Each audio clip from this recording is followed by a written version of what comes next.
that the former governor of Kaduna State and former minister of the Federal Capital Territory of Abuja, Nasir El-Rufai, joins me now exclusively in the studio. Thank you very much indeed for coming in. Thank you, Charles, for inviting me. And I know we're in February, but I ought to wish you a happy new year, because we haven't seen this year. Indeed, we haven't. Walk us through exactly what happened from the moment you landed in Abuja. Who approached you? What did they say? And at what point did you believe that due process had broken down? Well, I came out of the plane, and a young man that is well dressed with a nice suit came to me and said, I am from the DSS, Department of State Security, and would like to meet with you in our office. I said, that's fine. Where is the letter of invitation? He said, my bosses have it. I will escort you to them. I said, I'm going through immigration. I have to do that. Just get me the letter. So he said, okay. But I noticed that as I started going, more and more people came out. Apparently, I didn't know because I slept through most of the flight, and even when we landed, I didn't call any of my guys to learn what was going on. But apparently, they had moved about 50 DSS operatives to the airport with the specific instructions that I should be detained, I should be abducted and detained. I will come to other details. But so we started working, but I saw more people coming out. You know, I'm a politician. I'm used to crowds. I'm used to people surrounding me. And then as we moved forward, we came to the point that I either go right for immigration or left for the e-visa. And the two officers came forward, one big fat one and another about my height, and said, we are from the DSS, sir, we are going this way. We need to go to your office. I said, I'm not going to your office. I'm not going anywhere until you show me a letter of invitation. Your guy said you have a letter. He said, no, sir. I said, if you don't have a letter, I'm not going. You know my house. I live very close to the DSS headquarters. I can even walk down there if you bring a letter of invitation. So I tried to turn right, and they tried to force me to go left. I said, look, don't touch me. I'm going with my passport to have it stamped. And I'm not going where you want. He said, you have to go to where I want. I said, even the president cannot tell me I have to do anything. It's a free country, it's a democratic country, and I don't have to do anything that I do not wish to do. So you are just a middle level or senior civil servant. The president cannot tell me what to do. Don't say I have to. It's inappropriate language. And I turned right. By then, of course, some of the passengers had come and began to form a crowd. So I turned right and I moved on, presented my passport, it got stamped.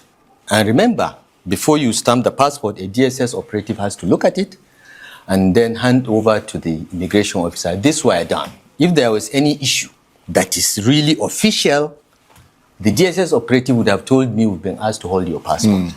So they stamped, gave me my passport, and I walked out. But these guys were still following me, saying I have to go with them. I said, you are wasting your time. I'm not going. I'm a citizen of this country, and I've been in government long enough to know the process, the procedure for any investigation. You are free to invite me, and I have been in government long enough to respect institutions. So just give me a letter of invitation. If you don't have a letter of invitation, forget it. I'm not going. But he felt that he could take me by force with the 50 armed DSS operatives he had. But by then, the crowd had become bigger. Passengers from the plane that came with me, as well as the people that came to receive me, now surrounded and said, that's not going to happen. They came up with a second scam. Where is your passport? I said, it's just been stamped. You saw it stamped. Yes, and then one of the immigration officers that is their surrogate said, no, we want to check something on the passport. I said, sorry, once the passport is stamped, it's my private property. And I held on to it. But one of my aides quickly took it away from me, maybe thinking that he would protect it better. That's the aide that got beaten up, and they seized the passport from him. They beat him up? They beat him up. If I had the passport with me, I would have my, I would not be talking this. So This is essentially what happened. They were overpowered. They came with 50 people, but I think maybe 45 out of the 50 decided that this is not appropriate or this is not possible. Right. And I was actually quite touched, Charles, by the way people spontaneously, without any knowledge or any plan, decided that this must be resisted. And I think it portends a danger that the security agencies need to have a rethink. Because once people begin to lose confidence in the neutrality of such institutions, we are on our way to anarchy. Right. So let's just be very clear. And thank you for explaining very lucidly what happened. Yeah. But I want to add something. Yes. Because my lawyers issued a statement after that mentioning EFCC. I want to say very clearly, it wasn't the EFCC. Okay? It was the DSS. Right. But the DSS were procured to abduct me by the ICPC that has never communicated with me ever, okay? The EFCC had written to me while I was away to say that I would like to have a chat with you over certain issues. And I replied, my lawyers replied that, well, I'm not in the country, I'm on my annual vacation. And once I know the date of return, I will let you know. And we have written to EFCC to say that, I will celebrate my birthday with you. My birthday is 16th February on Monday. I will celebrate my birthday. I will come and see you at 10 a.m. on the 16th. So it wasn't the EFCC. But my lawyer thought it was the EFCC, but it was not. Subsequently, we found out that it was the ICPC that procured the DSS to abduct me and then hand over to them. And this is a modus operandi of the ICPC that increasingly has become a personal tool of Nuhu Ribadu. Nuhu made the call and made the order that I must be in custody yesterday. How do you know he made the call? He made the call because we listened to their calls. The government thinks that they're the only ones that listen to calls, but we also have our ways. He made the call, he gave the order. And so you tapped his phone calls, did you? Someone tapped his phone and told me. Because that technically is illegal. I know, but the government does it all the time. They listen to our calls all the time without a court order. But someone tapped his phone and told us that he gave the order. So, but the EFCC, I think, has shown itself to be more professional in this particular instance. And on Monday, by the grace of God, I'll go and see them. Yesterday, around 5 p.m., the ICPC finally did the right thing, not the DSS that tried to abduct me, by bringing a letter to my house to say, we want to see you on Friday the 13th. My lawyer wrote back to say, guys, my client is not an idle person that has no program. He's just waiting for a letter from anyone. We've received your letter. We will, now that you've written an invitation, you've had the courage to write an invitation, we will honor the invitation. But on Monday, we are going to EFCC that has written before. So we'll go there. After the EFCC, we'll go to ICPC on Tuesday or Wednesday. I don't know what the lawyer has written, but this. So this is the current state of things as far as we know. Okay. Well, let me just make clear that the Office of the National Security Advisor has a right of reply, because that is how we operate journalistic fairness. Absolutely. So, because you've made an allegation against him saying that he essentially gave the order to come and pick you up. Yes. They have a right of reply if they so choose. Yes. But and yesterday they met the National Security Advisor, the Governor of Kaduna State, and the Chairman of ICPC met. And they have decided that I must be abducted today. Not arrested, but abducted. Yeah, abducted because, arrest, people use arrest. They don't know that arrest has a legal meaning. Arrest means a lawful activity, with a warrant.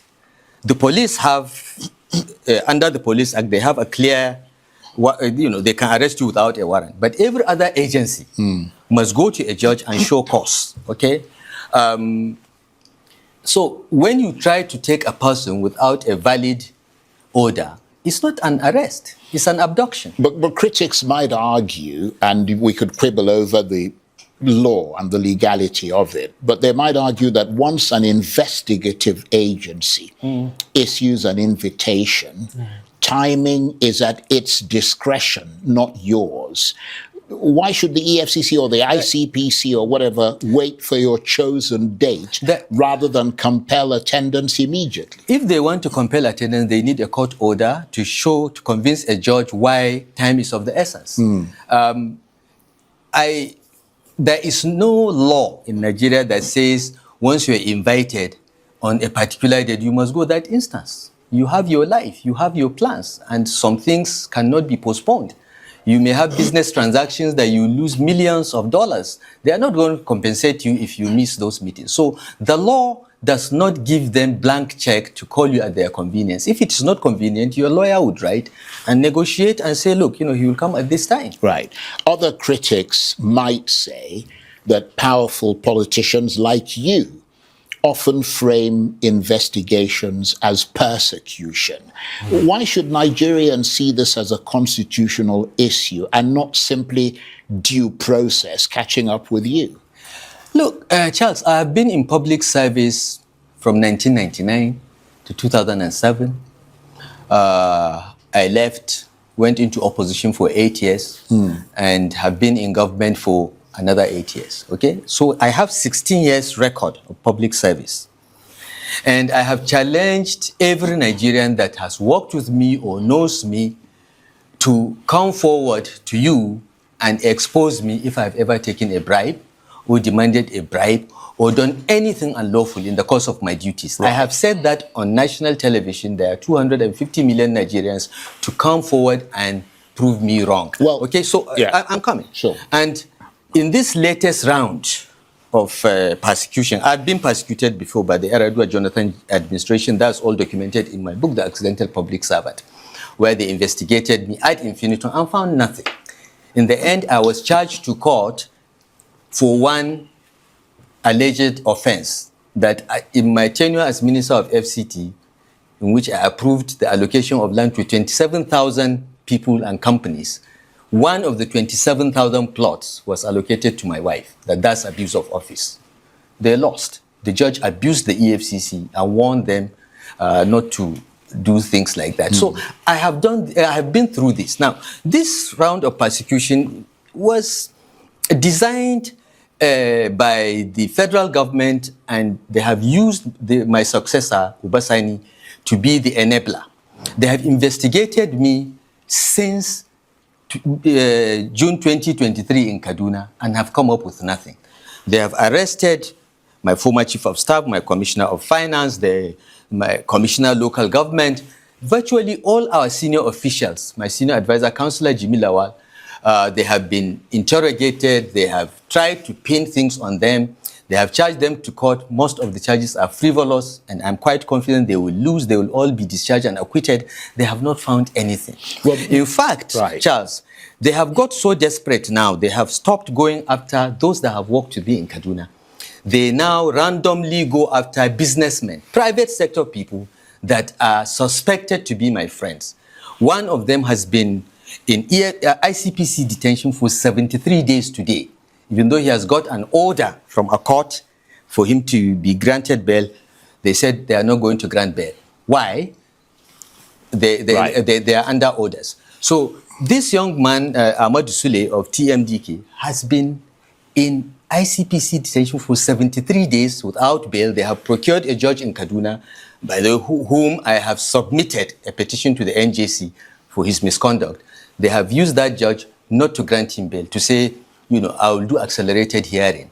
And he will not accelerate the hearing. They want to keep him until after the elections because they suspect that he is the one that is funding the activities of the ADC. They have looked at his accounts for the past 3-4 years. They have found nothing. They have found absolutely nothing, but he's still in detention. Right. The person that took the story to them is a gentleman called Rahmania. I'm sure you've heard of the name. He went and said that this man's business is mine, that he was my fraud, even though I didn't know the guy until 2018 when he came to Kaduna to build something. So this administration has become desperate. They are determined to bring down everyone. They think that we are like them, that we were thieves in government. So They have done the investigation. They were sure they would find something. Till now, till tomorrow, they have found nothing. Can I just come in here? Because, I mean, there are obviously an investigation is ongoing and it could take a very long time. Yeah. And which is why, I mean, I'm not speaking for them, but arguably it is that they're moving it directly to you, which is why they're coming after you. That's fine. But without prejudice to any investigation, what exactly are the current allegations against you? And are you confident that every financial and administrative decision taken under your watch in Kaduna can withstand scrutiny? Absolutely. Absolutely. Charles, in civilized countries, you don't start investigation by abducting a person or even arresting a person and keeping him while you're investigating. It's violation of human rights. You do your investigation, okay? Financial records today are largely electronic. They can't be hidden. You do your investigation, you get your records. Yeah, but how do you know they haven't done their investigation, which is why they're coming for you now?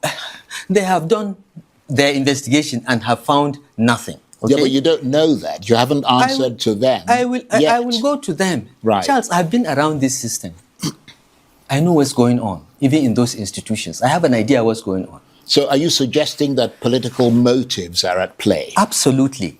Look, some of the professionals in this institution feel very bad that they are being compelled. And when some of my guys that have been invited or abducted face them, when they finish all the questions, they tell them, look, we're sorry, but this is all political. Why don't you guys go and settle with them? Settle with them means what? Submit to be a member of APC, agree that Tinubu will have a second term. That's what it is. Well, let me ask you a couple of rapid fire questions. Yes. And hopefully we'll have brief answers so we can move on. Yes. During your tenure as governor, were there any contracts, security expenditure, or financial arrangements you now believe could face scrutiny? Each and every decision and action we took as government of Kaduna State was well documented. I'm probably the only governor that insists that recipients of security vote must sign.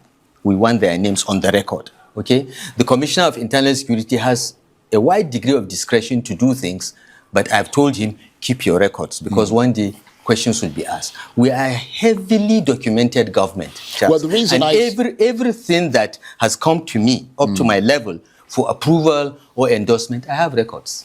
I have records. Right. So I'm not afraid of scrutiny, but I am not. But I am suspicious of malicious scrutiny. Right. And so any scrutiny in good faith. So you I'm should fine be. with it. So you should be. Yeah. But there are claims that your administration engaged in controversial security strategies, including alleged financial inducements to violent groups. I mean, did your government ever authorize payments of any kind to armed actors, directly or indirectly? I am probably one of the few governors that from day one took the position on the advice of my security cabinet that we must never negotiate with cattle rustlers, with bandits. The position of the Kaduna State government when I was governor is the only repentant bandit is a dead one. We never negotiated that. We never did that. We never paid any group for kidnapping anyone. Right. Okay. In spite of the pressure. So anybody that claims that is just in another dreamland. Now, as far as I know, all right, the Commissioner of Internal Security brings me proposals for security spending. There is a standing order every month. If there is any special emergency, he brings and says, we want to do this, and I approve. He decides what he does with it, okay? If he chooses on his own to go and give money to what you call armed groups, I don't know about that. Right. But to the best of my knowledge, the position of our government as a government is that we don't negotiate with bandits, we don't pay them, we don't do this, we don't do that, we don't do this.